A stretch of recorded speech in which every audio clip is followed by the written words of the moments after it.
You're fed up with the 9 to 5. You've been working hard for years and you're just not seeing the results you want. You want to break free from the traditional career but don't know how. Business Breaks is here to help. Today's discussion is entrepreneurship. And what does that mean when you're just starting out in business for yourself as either an employee or contractor? So how do you switch from just having one big client or employer to having multiple customers and actually solving business problems independently, taking charge of your destiny, owning your future? So, John, any thoughts?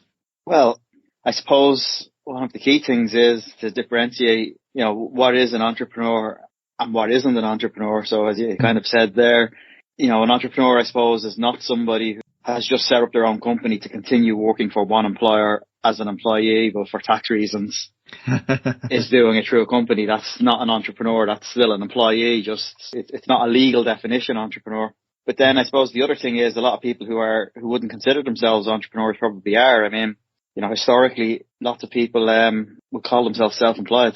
They're entrepreneurs. Yeah. They're running a business. It doesn't mean that you have to have created something new or exciting or that. And an entrepreneur is just somebody who's running their own business, working for themselves, effectively being self-employed. It's just a new term for self-employed.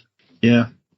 And then the extent to how successful you are shows really how effective you were at identifying a problem in the market or a gap in the market and then serving it well and actually setting up your business to be successful. I think, my dad was an entrepreneur, if you will, if you consider him a corner shop owner, someone who served his community but never really had the ambition. And when he retired, he looked back on his career, if you will, and he said, well, I was a donkey. There were a lot of instances I remember. He didn't have any employees. He did hire one of his friend's sons once, and guess what happened? The friend's son actually fell in with the wrong crowd, and this is my dad owning an off license. He, because they pressured him, he actually opened the back door and they started stealing alcohol and cigarettes from the storage room in the back of the shop. So I think what he learned was never to trust anyone who wasn't family. So inevitably we ended up being the, shall we say, workers. So from about 9 years old, I would be minding the shop, stacking shelves, doing all of that. And my brother and sisters would do the same. It was kind of like a badge of honor. And it was also a way to relate or get quality time with our dad, because he got up at 6 o'clock in the morning and finished at 10:30, 11 o'clock at night. So when you think about entrepreneurship being hustle, my dad was the original hustler. In fact, I hardly remember if he even got any sleep, which is funny actually, because now, I mean, entrepreneurs say it's easier to make money today than ever before. If you imagine it, in order to have presence, you needed to either be a top celebrity or have a lot of money so you could pay for a TV studio, recording equipment, sound equipment, professional camera editors. And that probably didn't come cheap, when we were starting out. And now kids, they can just do everything from their mobile phones, and it's going to continue to evolve as people start to move into these areas. So you have to continuously adapt, not just your services, but also the messaging behind that. And I think it's an interesting place to be in at the moment, because there's a lot of things that are really happening in the background that are really competitive. And sometimes it feels like a race to the bottom. What do you think, John? Well, I suppose it depends on what you're choosing to be an entrepreneur in. I mean, an online entrepreneur, the ones that the influencers, all that type of thing, that's only one type of entrepreneurship. I mean, again, like your father was the shopkeeper, lots of shopkeepers now. Okay, it's slightly changed, certainly in Ireland, and that there's very few independent corner shops anymore.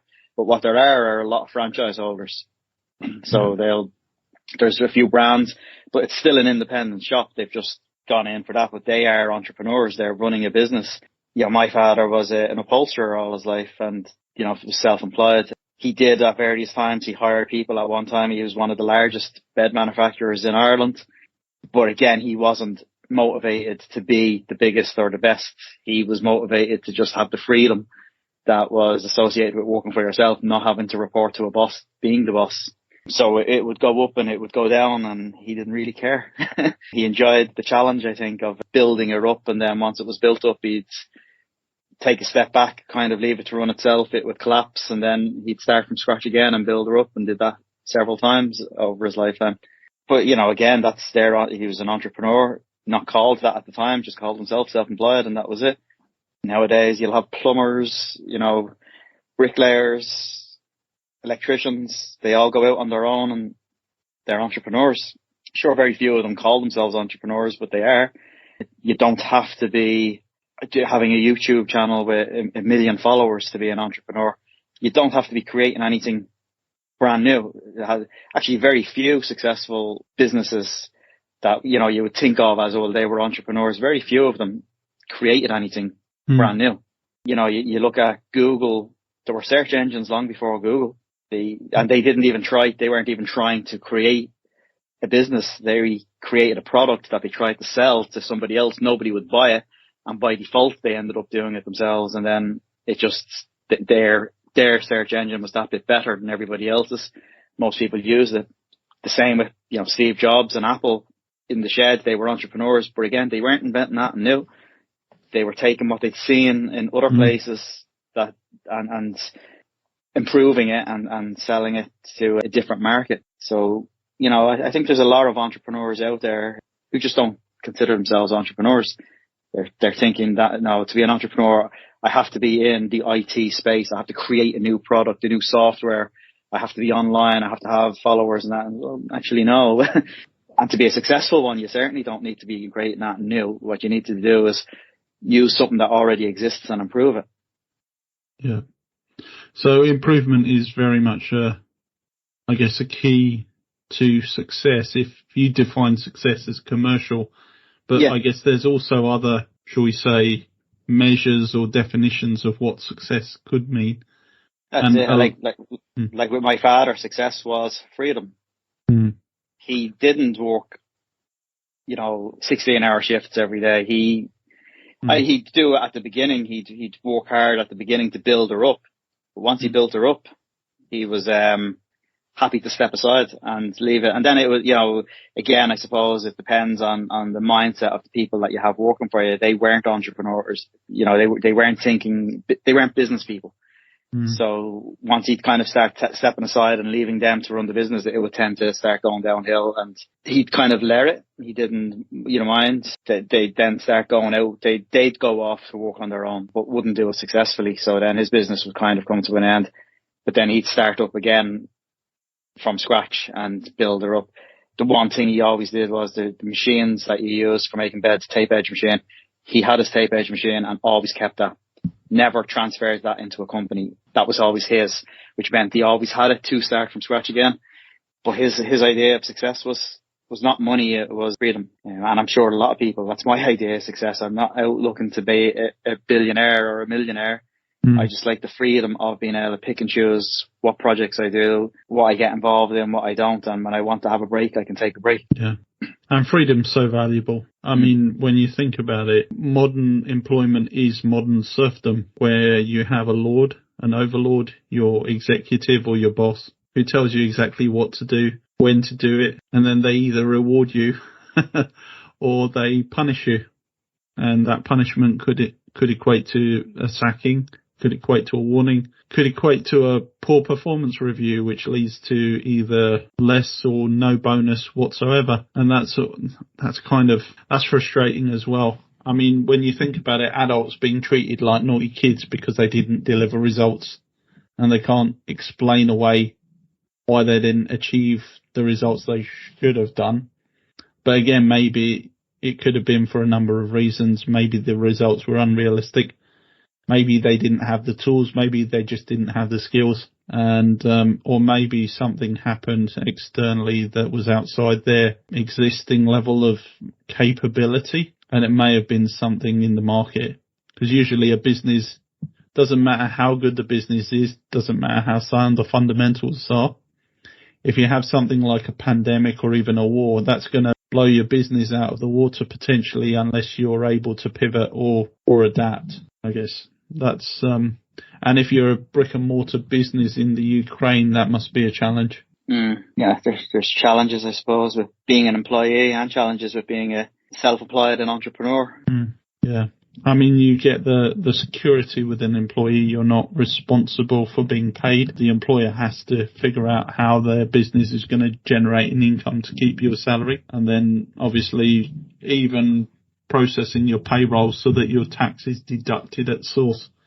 So as an employee, you don't have to worry about that. You just get money into your bank account. But then when you're a self-employed, as long as you've got an income coming in, even as a contractor, that's not a big issue. You hire an accountant and they calculate it all for you, including your P11Ds, etc. So yeah, I guess there's pros and cons, and there's also ways to make the admin less burdensome because you can outsource a lot of it, and really you should be doing that, to leaving it to people who know how to do it, who can do it quite quickly, rather than paying someone or giving it as an extra task, even if it's like not their core skill, because you never know, they may mess it up. But then I guess if you're paying someone and you're paying them cheap, you could be messing it up as well. I think that's the thing that, I suppose entrepreneurs do need to think of, that, yeah, you can outsource certain things. You can outsource your accounts, you can outsource admin, you can outsource this and the other. But one thing you can't really outsource is, if you're an entrepreneur, you're a marketer. You can get a marketing consultant to help you in that, but you have to market your own business. And I think that's probably where, certain entrepreneurs, maybe not so much. Like your father was in a bricks and mortar shop. The shop was his marketing, but he still had to do a certain amount of marketing. His branding is to keep the outside of the shop clean, to make it welcoming, to keep inside it organized and clean. His challenge, I suppose, was supply chain, effectively, to not have too much of stuff that's slow moving, but to make sure he had enough of the fast moving stuff, that he wasn't always out of stock of important things, that people would start going to a different shop because they couldn't rely on him. With others, I mean, even plumbers or whatever, that it's very rare that people will come looking for you. You need to be able to market yourself, to make yourself available to people. I think that's probably the biggest challenge a lot of entrepreneurs have. A lot of entrepreneurs are really good at something. But I suppose there's two types of entrepreneurs. One who's really good at something, like your plumber, your shopkeeper, your upholsterer, whoever, but they're not necessarily good at marketing themselves. They had an employer who looked after finding customers and they went and did the work. Now they have to find their own customers, and that can be difficult. Even if early on you've got loads lined up, when you've done all them, you need to have had some kind of marketing so that you can find new ones. And then the second type of entrepreneur would be the one with the great idea, but they don't necessarily know how to implement it. So many things to think about. If you want to be successful, I mean, if you're funded, you could just mess around and just run down the cash in your business until it has no business. Or if you're really serious and you're bootstrapping and you're trying to just grow as quickly as possible because you perceive that there's a limited time to actually make an impact and grow that market, then you probably have more pressure. You probably feel like time is precious and that all you can do is focus on that one thing. And as you say, there's no entrepreneur without a business, regardless of the size and scope. It's just, again, how well you do it and how well you seize the opportunity. But it seems like that entrepreneur term is associated with people who end up creating these unicorns. Yeah. And it's not, though. That's the thing. That's what, I was saying, that they're very rare, and most unicorns fail. Yeah. But there are lots of entrepreneurs who don't do that. It's only that they get to be one of the reasons why that you get to hear them more and you think of them more is because one thing they are generally very good at is marketing. They market themselves really well. So that's who you hear of. You don't hear of all the other smaller entrepreneurs who are just going about their business quietly. But they do need to know how to market as well. I suppose that's the key thing. If you want to run your own business, you need to market yourself. You don't have to do it online. You don't have to have 100,000 or 1 million followers if you're a local business, but you still need to make sure that the people, your potential customers locally, know you exist. So if they don't know you exist, your business is going to go bust fairly quick. And that can be the biggest challenge because, you know, as I said, a lot of entrepreneurs are just very good at what they do, but what they do might not be marketing. And they can't, and their business will fail because of that. Or they have a great idea, but they don't know how to implement it. They get some funding, whether it's bootstrapping or whether it's somebody else putting in the money, but they'll just burn through that money because they don't know, you know, they can't, they're doing marketing. Maybe they're doing marketing, but their marketing is to build in more funds, but then they don't know how to take that next step and actually develop the product or service that they've been marketing. I'd imagine that they're probably the two biggest challenges that entrepreneurs have.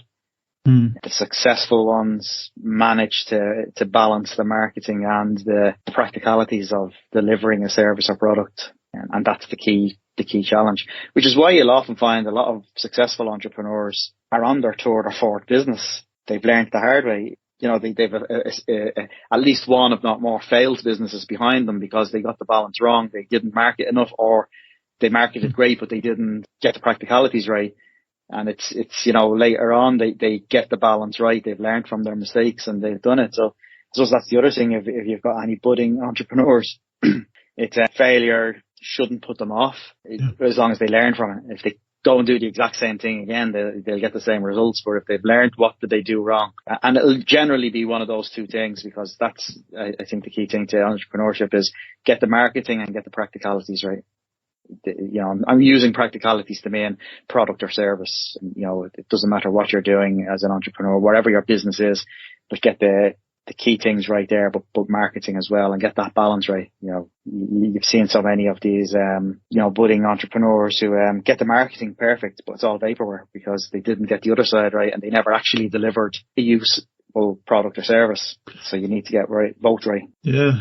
Thanks, John. That's really insightful. I mean, two things that I got from that was, as you say, as an entrepreneur, if you're looking to create something that actually has legs, you need to be prepared to make a lot of mistakes, especially if you're starting out. Unless you have some really high level support, either mentorship or a framework or a large network of connections who will help you succeed, who will be able to give you the time and attention to point out your errors. That's one way of de-risking that. And even to the extent that they could promote, if you have that network to promote your product or service. But as you say, the substance needs to be there. And it's interesting when you say vaporware. When I hear the word vaporware, I think about the metaverse. At this stage, it's something that's a concept, maybe has potential, but no back end. So no delivery framework to actually create something that has value. It's just a bit of a pipe dream at the moment. And it's more than, I guess the marketing is connecting the customer to your product or service, but the product or service has to be there. It has to be functional in the sense that it has to solve a problem or fulfill the need. Without that, you have no customer. And if you're just marketing without anything in the back end, then you're just leading people to disappointment, because the product at the end of the day is what's going to solve the problem. If it's designed, if it's delivered correctly. And here's where execution is everything. I mean, you can execute a brilliant marketing strategy, but if what you offer doesn't actually help your customer or move them forward in their own personal journey or struggle that you're trying to help them with, then you've got nothing. And the marketing actually will probably backfire, because now you've created a lot of attention from a lot of dissatisfied people who will probably go back and say, well, actually, don't go with this because he doesn't know what he's doing and he's actually made it worse. It's interesting when you think about it that you have to have so many pieces working together and optimize so that they synchronize well. I've seen it in large organizations that, you know, they become too big to fail, and then they become disconnected from that customer in the sense that they feel like, well, they can dictate terms. The customer is loyal to the brand, so they can be abused. But then most customers, should I say, will only take crap for so long. If there's a superior product and they get wind of it, they'll move. But it's getting that message, because there is certainly I guess brand is a shortcut for not having to do market research. If you know something is good enough, you're less likely to switch once you've been indoctrinated to a certain product or brand, and that's where it becomes that much more difficult as long as the incumbent can still serve their existing customer base. Unless something happens, like there's a movement and then you get referrals and then they try it and then they suddenly think, well, actually, this is a lot better. I'm going to switch now. It's the same with banks, right? People don't generally switch bank accounts unless there's a massive failure on the bank's part. So yeah, this is the thing, is not just when you get success, but even when you reach a certain level where it becomes a self-sustaining business and, dare I say, even making a bit of profit more than what you need to live off. How do you keep that sustained pace? And is growth necessary? Because if you don't grow, you fall, you decline. Especially now with high inflation, businesses are trying to offset the increased salaries that they have to pay with raising prices. But does the market have enough appetite to support that price rise? Or are you just playing economics where you find you're selling less but selling it at a higher transaction cost? I don't know. I guess it depends on each case and how good your product is and how effective it is with your customers. I suppose, though, if you're the solopreneur, that's one thing that you can, a bit of pressure off, in the sense that you don't have to worry about generating enough money to pay other people.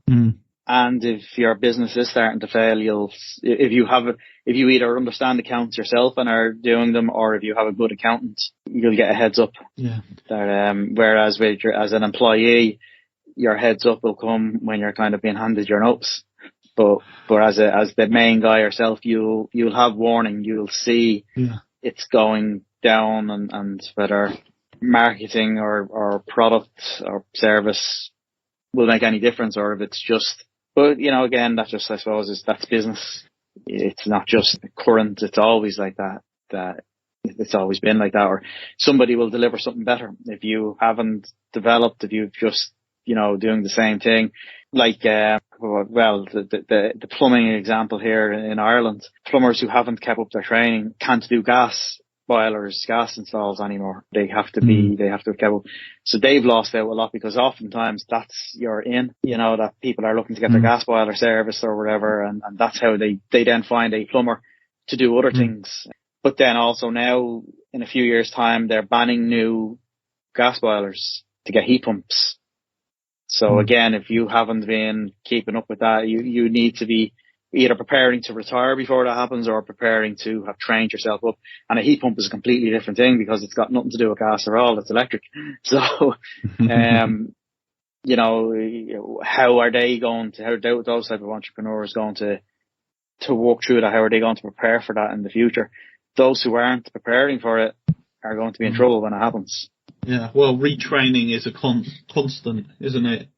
Because the market will adapt, regulations will change, and you just have to be ahead of it, or at least keeping up with it, in the sense that those forward-thinking plumbers who have become experts in installing heat pumps will just corner the market, right? They will probably have the relationships with the OEMs, or at least the distributors, be able to probably negotiate lower rates per unit and then offer that service to people. And actually, I would say contractually, they'd be able to market that as an advantage. And then on the flip side, there may be plumbers who end up specializing in the boiler technology and just saying, look, you don't want to waste, spending God knows how many hundreds of pounds or even thousands of pounds replacing your combi boiler. I'll repair it, but it will cost you just slightly less. I don't know. There's also a market for servicing old technology, but that also comes, I guess, at a cost, in the sense that if you're not careful, you could end up being that person who's competing with other out-of-date plumbers who can only service a limited set of scenarios. But I don't know. Do plumbers, I guess, do professional tradesmen have to meet certain standards? They must have CPD as well. Well, they certainly, anybody who, at least I'm assuming it's the same in the UK, but here in Ireland, if you're working on gas or electricity, you have to be you have to be on the register. So electricians and plumbers who do gas. Now there are plumbers who just do plumbing, nothing to do with, don't touch gas. They'll be okay, but the ones who are kind of doing the gas installs have to be on the register, and that means they have to have CPD to show they've kept up with the latest things in gas. And the electricians all electricians have to be on the electrical register, so that they've kept up to date with all the latest safety requirements and that's done. So and it's getting more restrictive. That it's reaching a stage now where, well, it was kind of almost, there was the register and you were recommended to use it. Now it's becoming a requirement that it's illegal to go and get somebody unqualified to do certain things. And I assume that'll be the same for, okay, most trades probably don't do that and that kind of thing, but it's still going to be, if you're a bricklayer, there's going to be new technologies coming along, new ways to make it more secure, do it and all that. Yeah, there might not be a legal requirement for you to have kept up to date, but if somebody else comes along with a better way of building the wall or the shed or the house, and you're still doing last century's way, you haven't kept up, very few people are going to use you. And the only way that you get used is if you put your prices so low that, or it might not even be to do with that. It could be to do with, well, your old way of doing things requires old technology, which is now very, very expensive. And the reason that other people have moved on and developed new technologies is not because it's particularly better than the old technology. It's because it can be done a lot cheaper than the old technology. So as prices rise, they can still maintain their prices, whereas you suddenly are having to price yourself way out of being competitive because you're using such an out-of-date technology that the prices have shot up.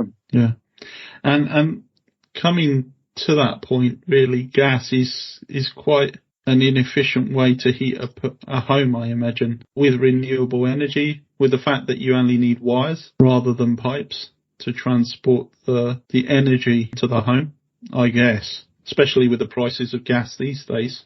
It seems to be, I don't know, I think it seems to be more efficient over here if you live in an area that has it. Not all areas have it. It's where, the thing can be more efficient for heating up the house, cheaper. But, again, that'll probably all start changing. But the other thing is, I don't know about the UK, but here in Ireland, A, we've no nuclear power, and B, our renewables are terrible. Electricity is generated mostly by gas here in Ireland, and the main backup to that is coal-fired generator. So we're not exactly the most environmentally friendly producer of electricity here. And when they start generating too much electricity, the first thing that gets shut down are the renewables, the wind turbines.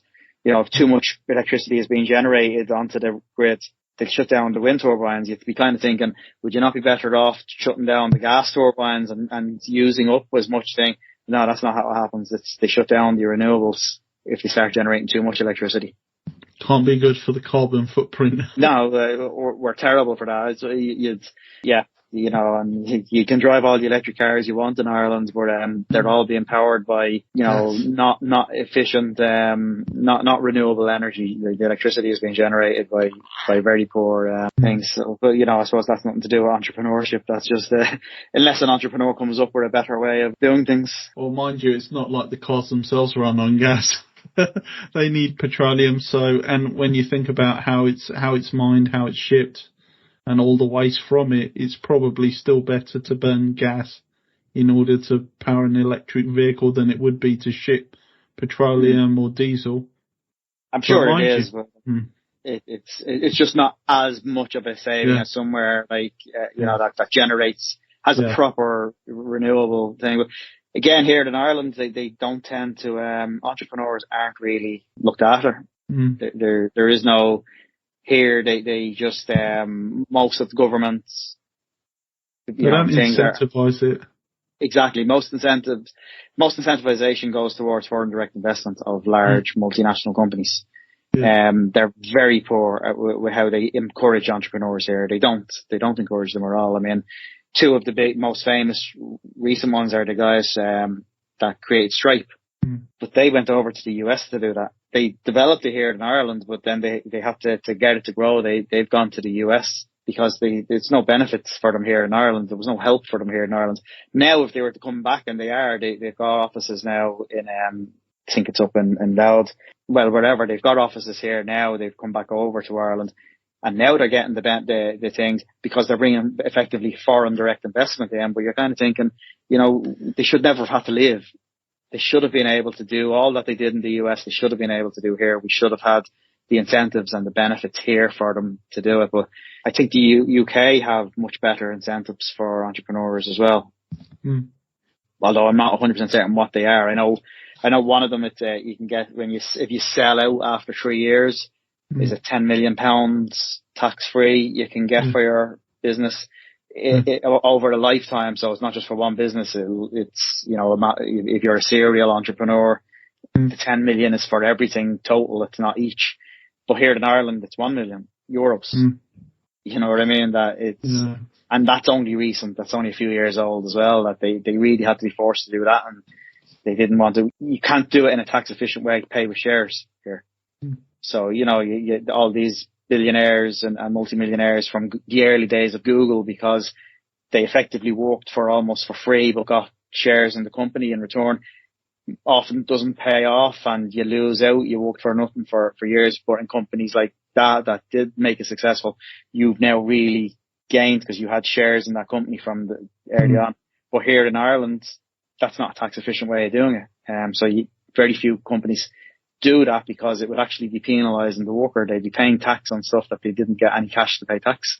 And, so here it's very, there's no support for entrepreneurs. They pay lip service to it, but they don't actually do anything to benefit them.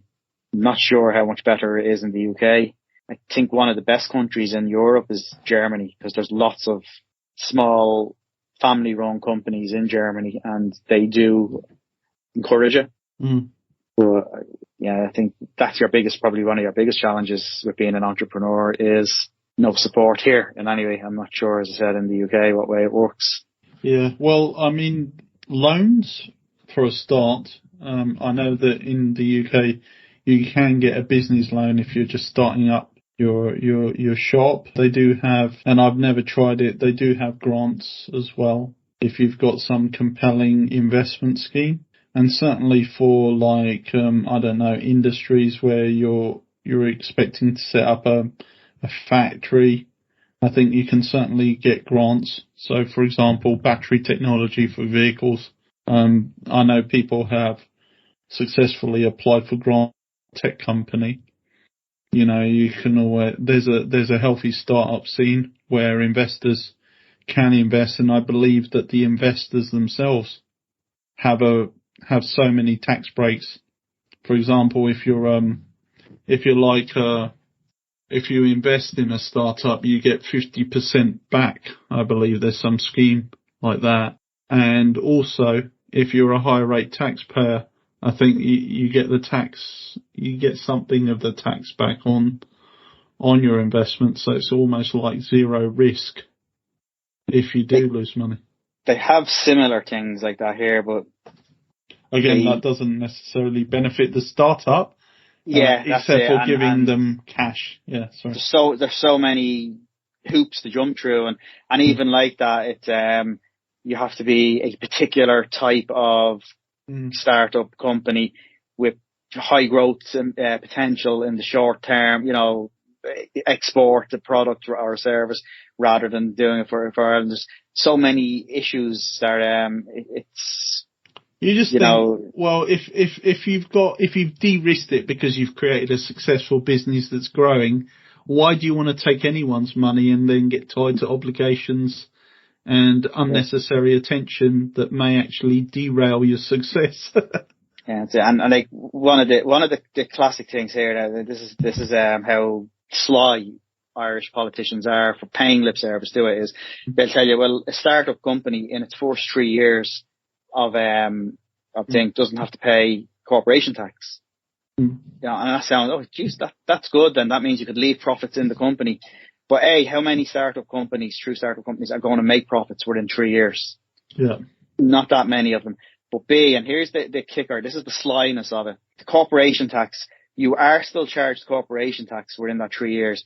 And what you can do is you can net off the employer's PRSI that you've paid. PRSI is national insurance, and there's an employer's, I don't know how it's split in the UK, but in Ireland, there's a certain amount that employees pay, and then there's a larger chunk that employers pay. So what you do is you work out what your corporation tax each year. So it's 1 year at a time, what your corporation tax was. If you made profits, this is what your corporation tax bill would be. And then, okay, what employer's PRSI have you already paid for that year? And you can net that off against the thing. So basically, you have to, in order to not pay corporation tax on any profits you make in those first 3 years, you have to have paid more employer's contribution PRSI. And again, you're thinking, hang on, this is a startup. How many employees are they realistically going to have hired within the first 3 years?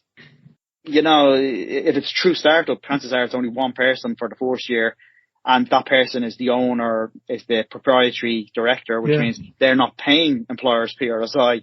So, and then by 3 years, you might have 2 or 3 people working for you if it's in company, but there'll be very few that can actually benefit from that. Sounds a bit sly, but also a bit stupid and nearsighted, because you're basically encouraging a business to get fat before it's even started earning, and having a bloated wage bill on your income, on your expense line, is just not gearing any business up for success.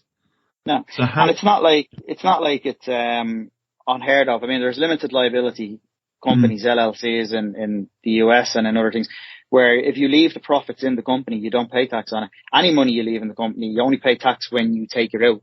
And that's really, they should have that here in Ireland, I think, as a company structure permanently, that if you leave money in the company, you're not taking it out, you don't pay tax on it. At the very least, they should allow that for the first 3 years. But that's the way it is, that you can leave profits. If you're lucky enough to make profits within 3 years, you can leave them in the company, because you do need them. You can't just take all the money out. I work for, I'm the only person who works in my company, so I don't leave profits in it. But there is a level of profit left in the company from early on, because I needed to leave some money in, because a lot of my bills came due in January, and my year is January to December, so I couldn't take all the money out of the company in December. But that meant I actually had to pay, because I'm a proprietary director, which means no employer's PRSI was being paid, so I had nothing to net off against it. So I had to pay corporation tax on my third year's profits, because I left profits in the company in the third year to pay the bills early on in the following year. And you kind of think that is absolutely ridiculous. That's how I kind of copped on to the slyness of it, because up until then, the advertising was always, for the first 3 years, you don't have to worry about corporation tax. But when it actually came down to doing it, that's when you find out about all their, the little asterisks, the fine print, their terms and conditions. And you realize, hang on a second, there's very few startup companies who will ever be able to avail of this, even those who are lucky enough to make profits in the first 3 years. That's unbelievable, in the sense that, do you think it was actually by design to actually incentivize and then play a bait and switch, if you will? I think it was definitely intentional over here. They were coming under stick for not promoting indigenous small businesses, so they came up with this way that they can advertise it. It's like, another way of the slyness over here. A few years ago now, after the crash and that, they did a thing where they introduced a new income tax, and they called it USC. So it's not called income tax, it's called USC, Universal Social Charge. And then they boasted about how they didn't put up income taxes. And you're kind of thinking, you did put up income taxes. You created a brand new one that we never had to worry about before. But they didn't increase the thing called income tax. And that was, that's how they did it. That, spin. Yeah. And that's the exact same thing. So I think that's one of the big things with entrepreneurs that they have to worry about as well, is that there's no support in a lot of countries for them. Even over here, if you set up your own company and you go in, if you hit a bad patch and there's no support there, you can't go and sign on and get unemployment benefits or anything like that, without, you'd actually have to decommission, shut down your company and stop trading. You're kind of thinking, but hang on a second, you know, if you do that, then you've no chance of ever being able to get any more customers. Whereas if they had some kind of backup that, okay, you're going through a lean patch, you can keep your company, you can keep trying to market and get to see if it'll work. And for X amount of time, we'll give you some support, as if you were an employee who was made redundant or whatever, that you'd get some kind of support for a certain amount of time to find a new job that you do. But you don't get that as a self-employed person, as an entrepreneur here in Ireland. Don't think you really get that over in the UK either. No. I mean, is there ever really such a thing as a low risk to any business? Because you are exposed when you're out on your own, trying to get business, trying to serve customers, trying to set up your own income stream. But at the same time, if you have the skills, it should be doable. So it should be, but it just kind of means, though, like all the supports that you were mentioning and the similar ones we have over here, the grants, getting this, that, and the other, they're not really geared towards companies that are almost successful by default. If you're successful, we'll give you a grant.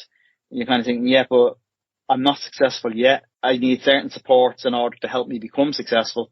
The grant is no good to me, or the grant would be good to me now when I'm not successful. It's no good to me, if I manage to get over this hump and I'm getting some momentum. The grant is nice to have at that stage, but I'd really like to be able to get the grant to get over the hump. Yeah. And the thing with grants, sorry. Don't go ahead. The thing with grants is a lot of them usually come with conditions attached to them, and so I guess if you're looking at a grant, you just want to be wary. What does it restrict in terms of your behaviours? Whereas, again, it's coming back to how free will you end up being if you take a handout from someone else? Yeah. So in that regard, bootstrapping is a lot better if you can do it, if you can get it off the ground. Yeah. Yeah. Yeah, that's a very good point. I mean, if you take the grant and you see an opportunity to pivot later on, will you be able to take that opportunity, or will that mean you have to return the grant? It takes a lot of freedom away. Bootstrapping is obviously the best way to do it if you can. But how many entrepreneurs can? Well, only those with a successful network, I guess, and coming to network, how do you build out a customer list? Some people, a lot of people harvest emails, and some people will probably create connections, relationships with influencers or influential people, decision makers in companies who have probably spending power behind them. And again, you don't necessarily have to be the best product, but you have to be the best known in some way. Some way you'll recognize, you're top of mind when someone has a specific problem you need to solve. You can solve, shall we say. And, there's no point being the best kept secret if it means that a superior product doesn't generate revenue, right? And I guess this is where the marketing comes in, but it's not the only way you can create a potential customer or a lead, I presume. And again, with my dad, it was all about, physical positioning. He was on the corner. He was part of a community. He had a neighborhood around him. And when they wanted convenience, they would just walk across the road, go into his shop, buy their bits and pieces, and then go home. And usually everyone knew that they'd probably been to the out-of-town supermarket at that time, and they were only coming into the shop for the bits and pieces they forgot to buy then, usually a last-minute thing. But again, it all boils down to convenience and traffic as well. So I guess one of the things that a business needs to be able to provide is they need to be in top of mind, line of sight when there is a need, and they have to be able to provide it with relatively low effort. So again, that convenience factor, which again comes down to, I guess, how you serve the customer, and coming back to an earlier point of yours, your back end. So the structure, your delivery system, and actually the quality of your product or service as well. That's it. And that's where the difficulty can be as well. As you said, it's to be top of mind when the need arises. That so even when you're doing your marketing, you can't just do it in a big flurry now, and you've got everybody knows you exist.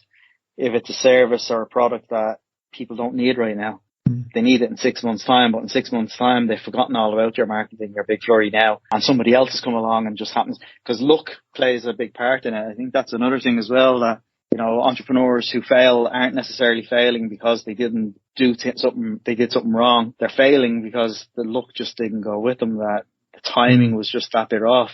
But they can react to it, and they can, but once they don't lose complete hope and just say, it wasn't meant to be, and give up, that they just keep an eye on it, and later on they might get another opportunity. Yeah. And again, this is where data and analytics come in, right? You could be aiming for a target with a bow and arrow with a blindfold on, but if you have data, you could at least see the target.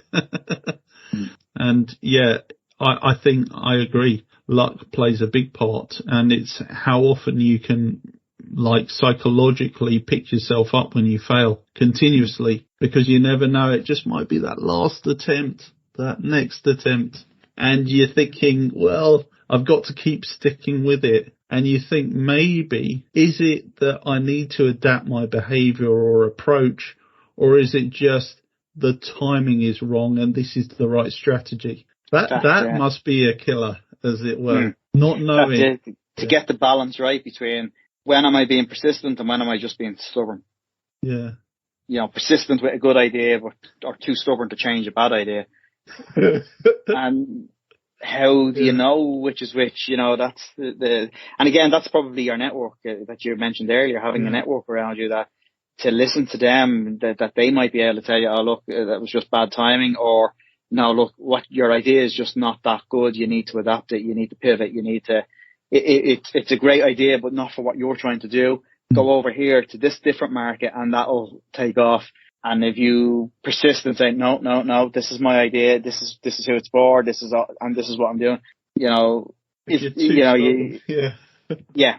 that's it. But then again, sometimes that is, you were right in the end, that was what it was. It was just the timing was wrong, and you stuck with it until the timing became right.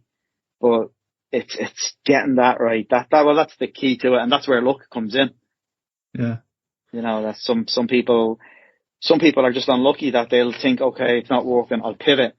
And actually, no, the pivot was the wrong pivot. That if they'd stuck with it, it would have kicked off. Others are the opposite. They needed the pivot and they didn't. They just kept going, and they got it wrong. They made the wrong choice. Others make the right choice, and it just comes down to luck. That we're all the data analytics in the world. Sometimes these things can't be predicted because human nature is just unpredictable. Data in that, especially if you're starting out with something brand new, there is no data to shoot for or to actually use to target or calibrate. So you only have data once you've actually established some form of history in order to create that data. So it's just the best machine learning algorithm will do nothing without any history. Unless you create fake data, which again is just another form of guessing, which is what you're doing anyway. You're applying heuristics based on, your creativity, your imagination, your dreams, if you will. And maybe that's something that, at least with your dreaming, you've got sensory information, albeit locked inside your brain, inside your own experiences, that perhaps tells you instinctively that this is the right direction, regardless of whatever anyone says, especially the experts. I mean, when you were talking just now, I just thought about Elon Musk. The way one of his sayings was something like, I don't know, X number of hours per week I work, and people say I'm lucky, and he's someone who, to your point, I would imagine must have been super stubborn, super certain in himself when he was starting out. I mean, the number of times Tesla potentially was on the brink of complete failure and disaster, only to be where it is now, like, what is it, the most valuable company in the world at the moment? Yeah. Most valuable car company in the world, isn't it? And yeah, I mean, I suppose that's the key, like the two classic quotes that you'll often see are, well, I'm going to paraphrase them because I can't remember the exact quotes and exactly the thing. But, you know, Henry Ford, if I'd asked people what they wanted, they would have told me a faster horse. For explaining why he didn't do market research prior to making the car. He just went and did it. He knew that was, and then Steve Jobs, you know, his one to paraphrase was that people don't know what they want until you show it to them. So again, he didn't do market research. He didn't ask people, which is what you're kind of told to do as an entrepreneur. You do market research. You find out, you know, is there a demand for the product? Two of the most successful ones, and Elon Musk as well, then he didn't do a lot of market research. He just figured, no, there's going to be demand for this, and did it. And that can work, but usually that fails. You know, most entrepreneurs, you don't hear about the ones that failed because they never got big enough to be noticeable. They failed when they were small by doing that. So, you know, probably market research. Yeah. Sorry. Market research is needed, I'd say most of the time, but they're the exceptions, and you hear about the exceptions. And I think that leads a lot of entrepreneurs to think that's how you become big, is by doing that and ignoring everything else and focus on it. But there are only 3 examples, and I can't really think of too many more. Yeah, it's very simplistic as a sort of approach to being a successful entrepreneur. And what I think we're touching on now, what we're discussing right now has got me thinking about as well, that keeps coming up, is not so much what you need to do to be successful, but what you need to not do to fail effectively. What are the mistakes you really need to avoid because they are like critical and life-threatening to your business, even before you start, or even when you're getting off the ground? What must you do not to mess things up to the extent that you cannot recover? So again, it reminds me of this post I keep seeing about survivorship bias, where these planes, you know, in World War II, they would return back and they would have bullet holes in them, and the engineers would actually reinforce the areas where there were bullet holes, not realizing actually it should have been the areas where the bullet holes weren't, because those were the planes that weren't coming back. And you think, oh my God, yeah, that makes so much sense. So really it's those areas that you need to focus on, not the areas where, you know, the scars, if you will. If you're looking to hide your scars, then maybe you're focusing, or to protect your scars, then you're focusing on the wrong areas, because these are the areas where people have survived and managed to overcome things. But it's what has happened to those failed businesses. And I think ultimately what it all boiled down to, and I'm going to get into finance here, is they didn't have enough revenue to cover their costs, simply put. And for whatever reason. That's, I suppose that's a big thing as well as overtrading, is successful companies that are very, very profitable go bust because they didn't have the revenue, they didn't have the cash to do it. And it's getting that balance right as well. I mean, you'll see in an awful lot of the books on, you know, successful entrepreneurship and all this, and they're telling you, and you mentioned it earlier on, and it is right to a certain degree, but it's getting the timing right. Outsource the stuff that you don't do. You do certain things really well, so outsource the other stuff. But don't outsource them until you have the money to do it.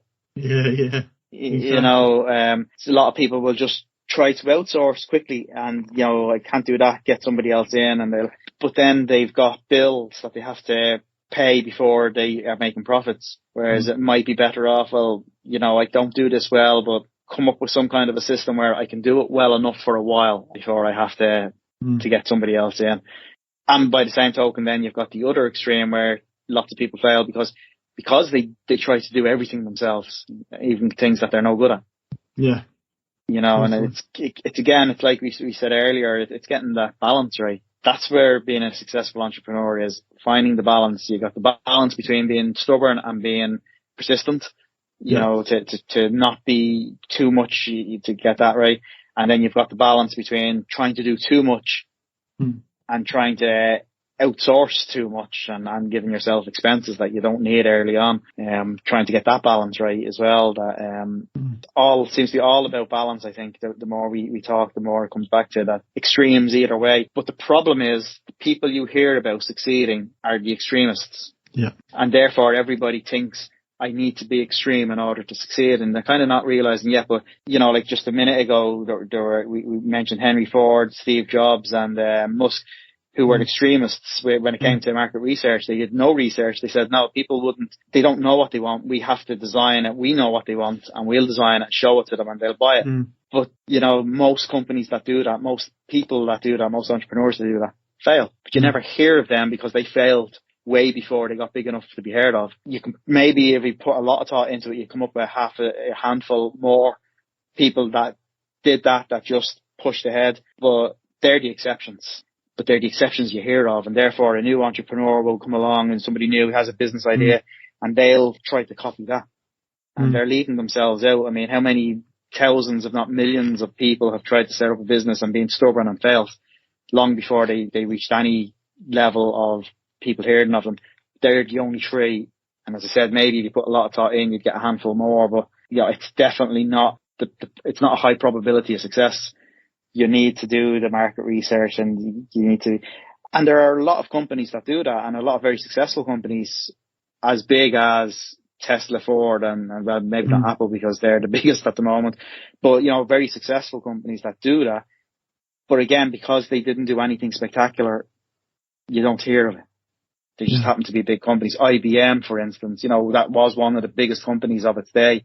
It was the Apple of its day, but it just did things, and it's still a very large company, even though now it's been overtaken by a lot. It's not like it has shrunk; it's just other companies have overtaken it. Yeah, and don't let the truth get in the way of a good story, as they say. If it's not compelling, if there's no interesting challenges, and that's always interesting. One of the other balances I think in entrepreneurship, which I would add, is that balance between your product and your marketing. So how you get that service out has to, I've heard people say it's 60-40, 60% has to be marketing to get the attention, but it depends on who you're trying to serve. If the product doesn't have to be that great, or MVP will solve the problem, then great. If it's something where you're targeting people who are fussy, who do need that certain high level of, prestige, then it's probably almost like you just focus on serving those people and let them refer it to their friends, and that's how you succeed. So again, I think positioning and market segment will play into what type of strategy you have in terms of resource allocation. And that's probably my thoughts on that. But, coming back to getting your service out, it's really around connecting to your customer and understanding them, their needs, their personas, their desires, and their gaps. Because if everyone was being serviced and everyone was satisfied, there would be no need for any new products or services. We'd be in nirvana. Thankfully, people are so dissatisfied. They always want more. So there's always going to be opportunity, I think. That's it. And but I think that's, ultimately the key takeaway really from this is for an entrepreneur. It's all about balance. It's getting that balance right. And that's something that you have to work out for your own situation. What's your market? What's your product or service? And what are you like? But don't try to copy the extremists that have maybe been successful, because they're the exceptions, and most people aren't the exception. If they were, it wouldn't be they wouldn't be exceptions. They'd be the norm, and they're not the norm. Because there'd be a lot of very successful entrepreneurs, I think, who failed because they tried to emulate an extremist. If they'd have been more willing to balance, their idea probably would have been very successful with a few small tweaks. Mm. And I think in general, it's good practice not to try and copy anyway. Why be a second-rate version of someone else when you can focus on what you're good at and be a first-rate version of you? Yeah. I mean, there's one of them, I can't remember which book I recall reading, and that was something along the lines of what he said in the book was, don't try to be the next Google. Google is already there. Nobody needs another one. You try to be the next, the forced something else. That if it's a lot easier than to try and just copy something that already exists. But having said that, most successful products and services are something that already exists, tweaked to make it slightly better. Yeah. You know, Google itself was just the next search engine. There was Yahoo, there was Ask Jeeves or whatever. Ask there were Jeeves, a few. yeah. Yeah, there were a few that existed before it, and they just tweaked it and had a better algorithm for people. And the same with Apple, you know, computers existed before Apple. Even the graphical user interface that they pioneered, that wasn't theirs, existed, but they aimed at a different market and tweaked it and made it better. Microsoft then effectively stole it and marketed it even better. Microsoft are great at stealing from Apple, aren't they? Yeah. And then the greatest, you know, the current big thing that's made Apple the biggest company in the world, the iPhone. Smartphones existed before the iPhone. Apple just improved on them.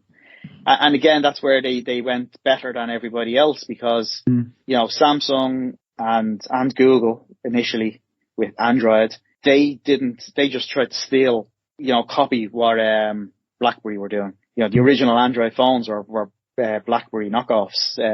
Then they seen what Apple came up with and they turned them into iPhone knockoffs effectively. You know, you have all the people but the Android is very based on iPhone, or at least the original one. You know, they've gone now, they've split out and, you know, you have people who prefer one or the other, but at the beginning it wasn't. Samsung had and still have a reputation for that. They would, you know, when Nokia would go and use Samsung to help build some of their things, and suddenly Samsung phones were very Nokia-like.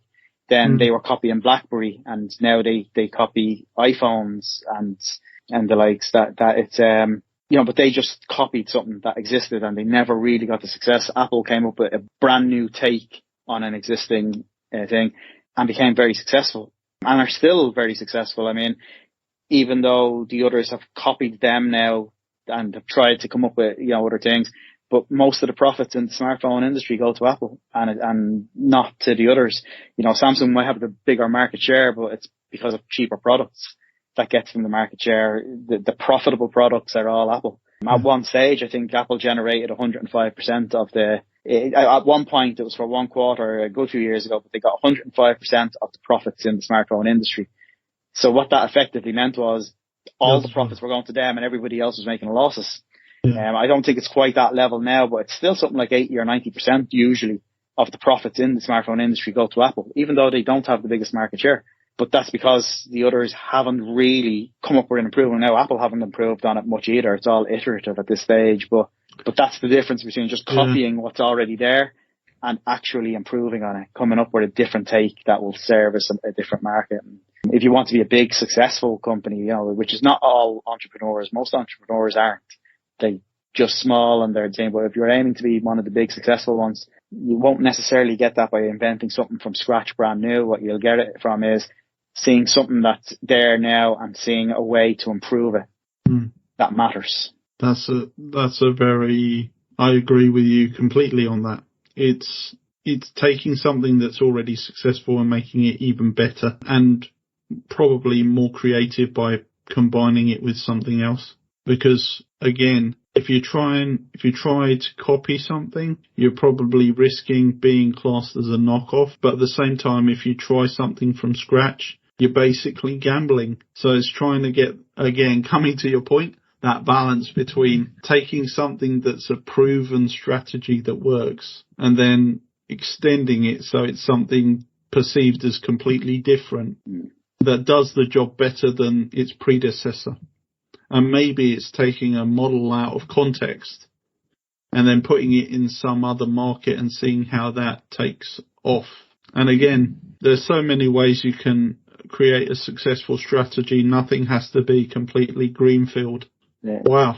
I think, any other thoughts, do you think? Oh, I think that's entrepreneurship in a nutshell. For most people, it's sticking. You'll just be a small, effectively self-employed with maybe some employees, and that's entrepreneurship just as much as being the next multi-billion-dollar or trillion-dollar company. Yeah, yeah, and it's the exact same thing, just on different scales.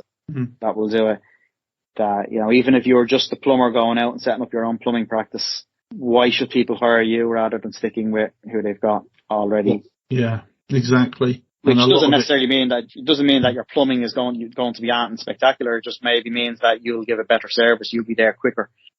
Whatever. But do you need to be there quicker if you're the only one that the customer knows? Well, that's the thing. Especially with plumbers, I've had great ones, I've had awful ones, and it's who's available at the time. And who do you know? In fact, best thing I did, because I was sticking to one plumber for the last 8 years. They overcharge and they're not very good. But because they were ignoring me, I had to switch plumbers. And the plumber I got, he came in within, normally I wait a couple of weeks.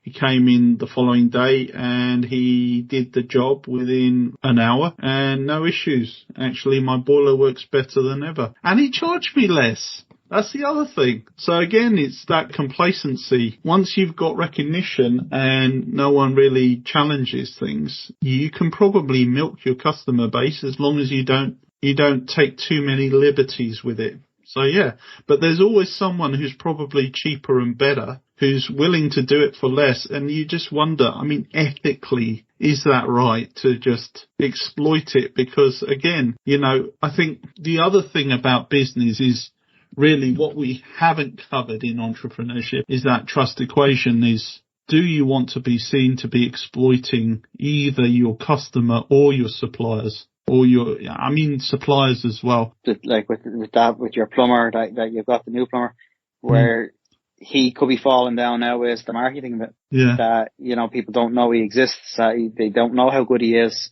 But again, he probably doesn't need to at the moment because there's a shortage of plumbers.